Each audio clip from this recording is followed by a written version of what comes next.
Now, I've always said that cash is king. The more cash you have, if you know how to use it, the better you will be able to maximize your business. Now, in cash flow, there's something I read in a book in 1989. It's called OPM. OPM means other people's money.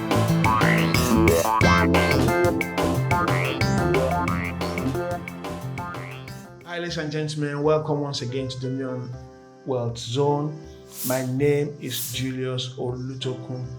Today I'll be discussing about the part 2 of property business secrets for beginners. Part 2, property business secret. That is the secret for real estate business. Part 2. Ladies and gentlemen, please do consider to subscribe to my channel and hit the notification button so that anytime I release any video, you can get the benefit of it.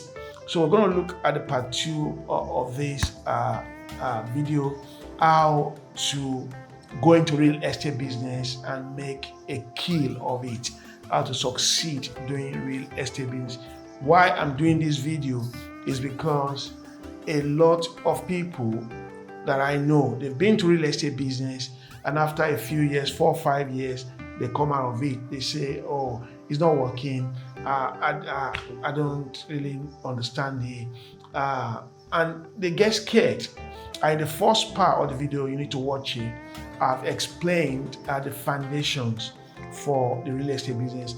Either you want to buy freehold or leasehold, or either you want to go into short let or you want to go into short hold, a short rent. That is, you want to rent house for a long time, 6 months, 1 year, or that you want to go into REIT. REIT is Real Estate Investment Trust. Depending on what you want to do, I've explained that in the part 1 of this video. So you need to look at that. Now, in the part 2, I'm going to start by saying you need to consider non-traditional real estate investment. Non-traditional real estate when you are buying property. And what do I mean by that? One of the ways to do that is that, instead of buying property through an estate agent, you can actually approach the vendor yourself. I do this. When I see an estate agent billboard or banner in front of any house that they want to sell, and I find out people are living in that house, I go to knock the door myself and I say, look, I'm an investor, I'm a buyer, I'm ready to buy, I've got a mortgage in principle, the lender is willing to give me money, I'm not going to mess you about. How much are you willing to sell? And you find out that people will actually want to talk to you personally. So if the estate agent has put that price for, say, 200K onto the market, you can actually get it for 180. Because remember, they're going to get their own cut from the value of the house. So you can actually undercut the estate agent. You are not working against the law. You can actually gain an advantage by talking directly to the vendor, the seller. And in most cases, they will talk to you. You understand? In most cases, some of them will be a bit skeptical. They won't want to talk to you. But some will talk to you. So use the non-traditional real estate method. It's very important. Number 2, start small. Start small. Start from a 1-bedroom house or 2-bedroom house before you go to 3 or 4. I find out most people, they bite more than what they can chew. They've not done 1-bedroom house or 2-bedroom house. They want to go into HMO investment. They want to have a 5-bedroom, 6-bedroom. I know one fellow who has got, I think he got some investors that gave him some money, and he had about 15-bedroom house or 16-bedroom house, and it's in a deep, deep mess now. He called me and he wanted me to take up that portfolio. And when I looked at it, number 1, the location of that portfolio is not good. That's number 1 thing. Number 2, the layout of the house. If I had that house, I would have done something different with it. You understand? I would have divided it into apartments, but he made it HMO. And there's a lot of things that are wrong about it. If you want to have an HMO means house of multiple occupations. That's houses where people live in room by room, and they share toilet, they share kitchen, and they share the common facilities. If I want to take that property, there's a lot of things I'm going to do onto it, and with the modifications at the property, I will be a hot sale, because in that area, it's not actually good for HMO. HMO must be close to where people work, must be close to general facilities, and must be close to transport. You understand? Because most people that live in HMO, they don't drive. They're not families. And HMO is very good if you do it right. So start small. A lot of people don't do that. They don't start small. Number 3 is to diversify your portfolio. Don't just do rent to rent alone. You can have some rent to rent. You can have some buy to let.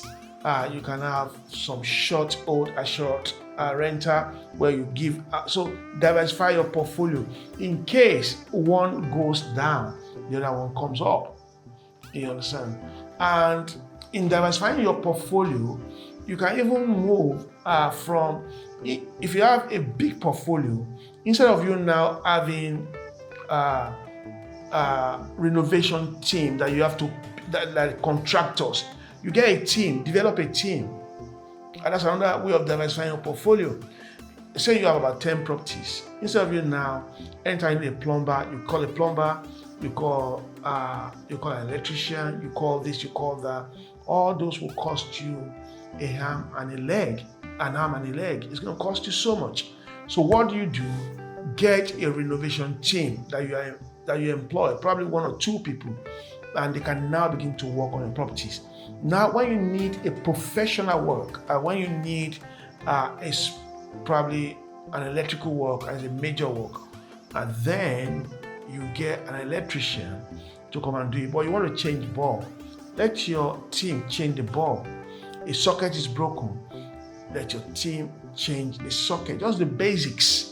But when it comes to major, then you ensure that you get a professional to do it for you. Number 4, educate yourself on the market. It's very important. A lot of people don't educate themselves on the market. They don't know the indices that move the market. They don't know which property is good for one area. You need an education of the market. You need to know what is going on in the market. You need to know what lenders are lending to buy to let. What lenders are lending for this. Educate yourself on the market. Be closer to your broker. Your broker should be your best friend, because your broker talks to different lenders. Your broker will be able to advise you on what step to take in your business, how to leverage your business. Be very, very close to your broker. Be very close. Tell them, have a meeting with them regularly. Tell them where you are in your business and tell them where you want to go into your business. A good broker will know that I need to support this company or this person in order to be able to improve. Number 5, focus on cash flow. A lot of people don't know the importance of cash flow in business. Now, I've always said that cash is king. The more cash you have, if you know how to use it, the better you will be able to maximize your business. Now, in cash flow, there's something I read in a book in 1989. It's called OPM. OPM means other people's money. Now, if you look very well, if you look diligently, if you look carefully, the people around you, your spouse, if your children are older, your children, if they're working, your friends, your family, they have some loose cash that they have. If you tell them, look, I've got this business, I'm going to buy this house, my deposit needs to be about 30 or 20,000. If you give me cash, at the end of the year, I'll give you 3%, I'll give you 4%. If they are good friends or good family, they will give it to you, knowing fully they're going to get 5%. You understand? And if you've got a very good portfolio, say you got about 15 properties, people will not be afraid to give you £10,000. 15 properties, 10,000, but they know it's a no-brainer. They're not going to lose any money on it. So focus on cash flow. You understand? Focus on how do I get more money into this business. And one of the ways to focus on cash flow, I do it, is to buy cheap. When I say buy cheap, I'm not saying buy the house cheap. I mean, I've dealt with buy cheap in the first series. Buy your building materials cheap and buy in bulk.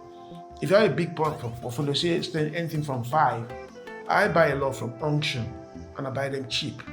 Things that building materials that is going to cost about £20 or £30 in the store, I'll get them for as low as £2, £3, because I buy them cheap and I have them in my store. So anytime I need any building material, the first thing I go to look at my store, is this in my store? And if it's there, I'll just take it out and go and use it. So I've leveraged on cash flow. I had cash. Instead of me sitting in my account, I've used to buy, but always buy the things that are relevant. Even if it's cheap and it's not relevant, you're not going to use it while you want to buy it. So buy cheap. That's very, very important. Number 6, be patient because you are building a business. So be very, very patient. Don't be in a hurry to make money. A lot of us are always in a hurry, you want to make it quick. No, that's not property business. Property business is an intergenerational business. It's something you lay the foundation, you build upon it, and by the time you are old, your children take over and they continue to build upon it. So be patient. Don't be in a hurry. Don't put emotion into it. Be logical in your thinking. Think logically. If I buy this property, how is it going to be? A friend was telling me just yesterday, his dad bought the property in 1996 in this city. His dad bought that property for £6,000. And he was telling me yesterday, he's finished paying the mortgage of that property. That property today is worth £250,000. But that's 2025, 1996 to 2025. That's about less than 30 years, 29 years. So they bought it for £6,000, and that house today, according to the valuation, is worth £250,000. That's patience. It pays. Now, the man I'm talking about has about 4 of them in the same location. 4 of them at about £1 million. And when he invested the money there, I don't think it was less than 30,000. So therefore, be patient, don't rush it, and finally, build your social networks. People don't know the power of social network. Your Facebook, your Instagram, your TikTok. Build that power and connect with other property developers, connect with real estate people, connect with people who are in the business, get an idea from them, and also be active on social media with regards to property. Let people around you know what you are into. Social media is one of the best ways where you can promote what you are doing. So build your social network, and when you are there on social network, you'll find out when people see cheaper properties, they're going to contact you. I was talking to someone last week about a property that I saw on social network. I just saw him put it up on social network, and I said, can I talk to you about this property? So build your social network, be active on it, let people know what you do, and I bet you, if you follow this first step, both in part 1 and in part 2, there's no way you can get it wrong. If you do have any comment, put it in the comment box below. Don't forget to subscribe to my channel. I need your subscription, like, and share this, and I'll see you in the next episode. Thank you.